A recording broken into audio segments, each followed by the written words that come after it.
गरीब होटल वाले की किस्मत चमकाने वाली कहानी कभी एक छोटे से कस्बे में रामू नाम का एक गरीब आदमी रहता था। उसकी जिंदगी बड़ी मुश्किलों में गुजर रही थी। वह अपने परिवार का पेट पालने के लिए शहर के चौराहे पर एक छोटा सा ढाबा चलाता था। ढाबा बहुत ही साधारण था, न सुंदर कुर्सियां, न बढ़िया साज सज्जा, बस पुराने टीन की छत, लकड़ी की चारपाइयां और एक चूल्हा। रामू बहुत मेहनती था, लेकिन उसके ढाबे पर ग्राहक कम ही आते थे।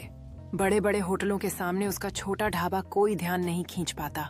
कई बार तो ऐसा भी हुआ कि पूरे दिन में सिर्फ 2-3 प्लेट ही बिकती थीं।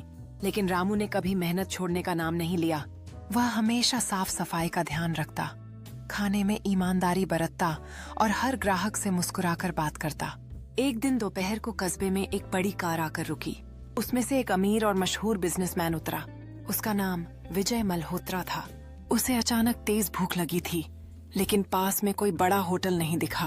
उसने रामू के ढाबे को देखा और वहीं खाने के लिए बैठ गया। रामू ने पूरी लगन से उसके लिए ताजा रोटी, दाल और सब्जी बनाई। विजय मल्होत्रा ने खाना खाया और उसकी उंगलियां चाटता रह गया।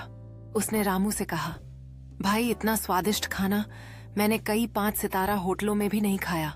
तुम्हारे पास तो हुनर है, पर जगह और नाम नहीं है। रामू ने शर्माते हुए कहा, साहब, किस्मत ही साथ नहीं देती, वरना मेहनत तो मैं पूरी करता हूँ।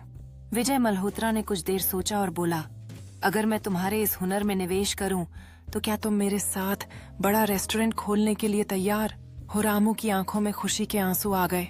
उसने तुरंत हामी भर दी। कुछ ही महीनों में शहर के बीचों बीच रामूज टेस्ट ऑफ इंडिया नाम से एक बड़ा रेस्टोरेंट खुला। वही रामू जो कभी अपने ढाबे पर 24 प्लेट बेचता था, अब रोज सैकड़ों लोगों को खाना खिलाने लगा। उसका रेस्टोरेंट मशहूर हो गया। अमीर अभिनेता, नेता सब उसके होटल में आने लगे। रामू की मेहनत, ईमानदारी और स्वाद ने उसकी किस्मत को चमका दिया। उसने सीखा कि मेहनत कभी बेकार नहीं जाती, बस सही समय और सही मौके का इंतजार करना पड़ता है। सीख, मॉरल: मेहनत, ईमानदारी और अच्छे स्वभाव के साथ किया गया काम कभी व्यर्थ नहीं जाता। किस्मत किसी भी दिन, किसी भी मोड़ पर बदल सकती है।